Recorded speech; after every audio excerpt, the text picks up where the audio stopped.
নমস্কার বন্ধুরা, সবরি রকমারির নতুন পর্বে আপনাদের সবাইকে স্বাগত জানিয়ে শুরু করছি আজকের রেসিপি। আজকে আমি বানিয়ে দেখাবো ফুলকপির একটি দুর্দান্ত রেসিপি, সম্পূর্ণ নিরামিষ। এইভাবে ফুলকপি রান্না করলে খেতে কিন্তু একদম অনুষ্ঠান বাড়ির মতো হয়। তাহলে চলুন ফুলকপির এই দুর্দান্ত রেসিপিটি বানানোর পদ্ধতিটি শুরু করা যাক। সবার প্রথম একটা কড়াইতে আমি বেশ কিছুটা জল দিয়ে দিয়েছি। এর মধ্যে দিয়ে দিচ্ছি 1 চামচ পরিমাণ নুন। জলটা ফুটে উঠলে এরপর আমি ফুলকপিগুলো দিয়ে দেব। এখানে আমি একটা মাঝারি সাইজের ফুলকপি নিয়েছি। ফুলকপিগুলো এভাবে মিডিয়াম টুকরো করে কেটে রাখা আছে। এবার এটাকে ঢাকা দিয়ে ঘড়ি ধরে 5 মিনিটের জন্য রেখে দেব। বেশি যদি সিদ্ধ হয়ে যায় সেক্ষেত্রে ফুলকপি একদম নরম হয়ে যাবে, তো সেই দিকে একটু খেয়াল রাখতে হবে। 5 মিনিটের বেশি কিন্তু সিদ্ধ করার দরকার নেই। 5 মিনিট পর ঢাকাটা সরিয়ে নিচ্ছি। এবার আমি গ্যাস অফ করে দেব আর ফুলকপির টুকরোগুলো জল থেকে ঝরিয়ে নেব। এদিকে আমি একটা মশলা তৈরি করে নিচ্ছি। একটা মিক্সার গ্রাইন্ডারের মধ্যে দিয়ে দিচ্ছি 1 ইঞ্চি পরিমাণ আদা, তার সাথে দিয়ে দেব একটা কাঁচা লঙ্কা। ঝালটা অবশ্য নিজেরা নিজেদের স্বাদ মতো ব্যবহার করবেন। আর দিয়ে দিচ্ছি একটা টমেটো।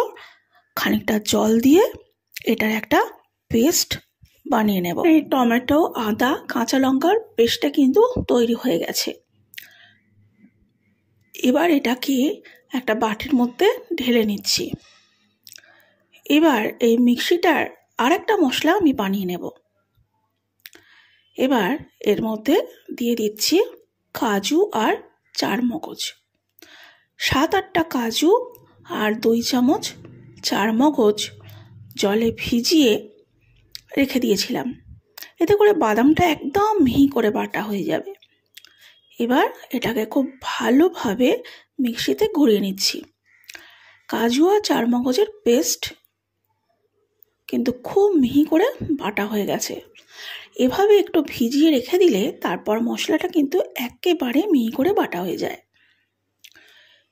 এবার কড়াইতে দিয়ে দিচ্ছি সর্ষে তেল।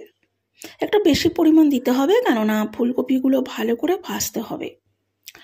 আমি প্রথমে আলুগুলো ভেজে নেব। এখানে আমি 2টো মিডিয়াম সাইজের আলু নিয়েছি। একটু বড় বড় টুকরো করে নিয়েছি। এর মধ্যে একটু নুন আর হলুদ দিয়ে আলুগুলোকে খুব ভালোভাবে ভেজে নেব। গ্যাসের ফ্লেমটা একটু কমিয়ে দিয়ে ভালোভাবে ভাজতে হবে। দেখো আলুগুলো বেশ লাল লাল কালার হয়ে গেছে। এবার আমি আলুগুলো তুলে নিচ্ছি। এই তেলের মধ্যেই আমি সিদ্ধ করে নেওয়া ফুলকপিগুলো দিয়ে দেব। এবার গ্যাসের ফ্লেমটা বাড়িয়ে দেব। ফুলকপিগুলোকে নাড়াচাড়া করে লাল লাল করে ভেজে নেব।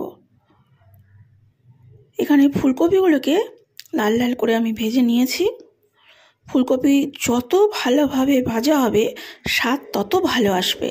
ফুলকপি সম্পূর্ণ ভাজা হয়ে গেছে। এবার আমি ফুলকপিগুলোকে তুলে নিচ্ছি। এবার এর মধ্যে ফোড়ন দেব গরম মশলা, যেমন 2টো ছোটো এলাচ, দারচিনি আর একটা তেজপাতা।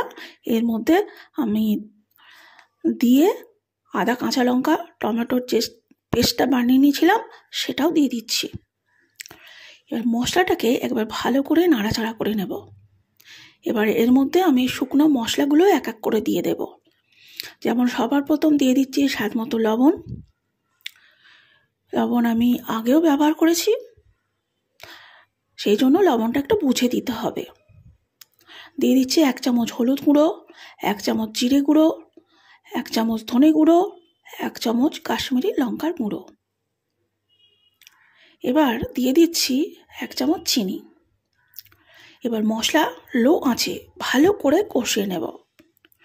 মশলা ভালোভাবে কষিয়ে নিয়ে গিয়ে তেলটা কিন্তু ছেড়ে দিয়েছে। এবার এর মধ্যে অ্যাড করব কাজু এবং চারমগজের পেস্টটা। মিক্সির বাটিটা ধুয়ে সামান্য একটু জলও অ্যাড করে দিলাম।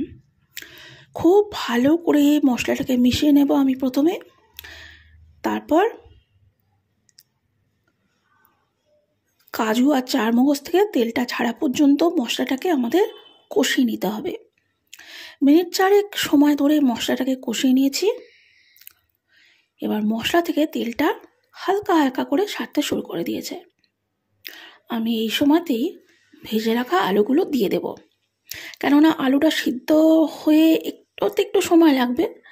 আলুটা যদি আগে থেকে ভাপিয়ে নেওয়া হয় তাহলে বেশি কষানোরও দরকার পড়ে না। আলুটাকে আগে দিয়ে দিলাম, কিছুক্ষণ মশলার সাথে কষিয়ে নেব।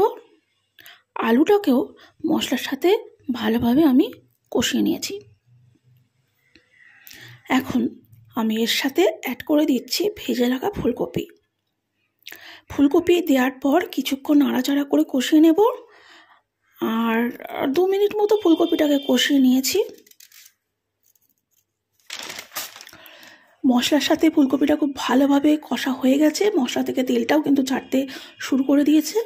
এখন এর মধ্যে অ্যাড করে দেব পরিমাণ মতো জল। এই রান্নাটা খুব বেশি ঝোল হবে না, তাই খুব বেশি জল দেওয়ার প্রয়োজন নেই। এখানে আমি মোটামুটি ফুলকপি আলু ডুবে থাকবে এরকম জল দিয়েছি। ঢাকা দিয়ে মিনিট 5 মতো রান্না করে নেব।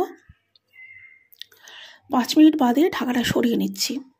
এখানে আমাদের ফুলকপিটা একদম রেডি হয়ে গেছে। সবার শেষে আমি এর সাথে অ্যাড করে দিচ্ছি 1 চামচ ঘি, আর দিয়ে দেব সামান্য গরম মশলা গুঁড়ো। তৈরি হয়ে গেলে একদম অনুষ্ঠানের মতো আলু ফুলকপির রসা। এবার আমি গ্যাসের ফ্লেমটা অফ করে দিচ্ছি। গরম গরম ভাত হোক বা লুচি পরোটা, খেতে কিন্তু দুর্দান্ত লাগে। এই শীতকালের সময় এই রেসিপিটা অবশ্যই ট্রাই করে দেখবেন। আশা করব আপনাদেরও ভালো লাগবে। আজকের রেসিপিটা যদি ভালো লেগে থাকে তাহলে অনুরোধ করব একটা লাইক করার জন্য। চ্যানেলটা সাবস্ক্রাইব করা না থাকলে সাবস্ক্রাইব করে নিতে পারেন যদি আরও ভিডিও দেখতে চান। সবাই ভালো থাকুন, সুস্থ থাকুন। আবারও চলে আসবো অন্য কোনো রেসিপির সাথে। আজকে এই পর্যন্তই।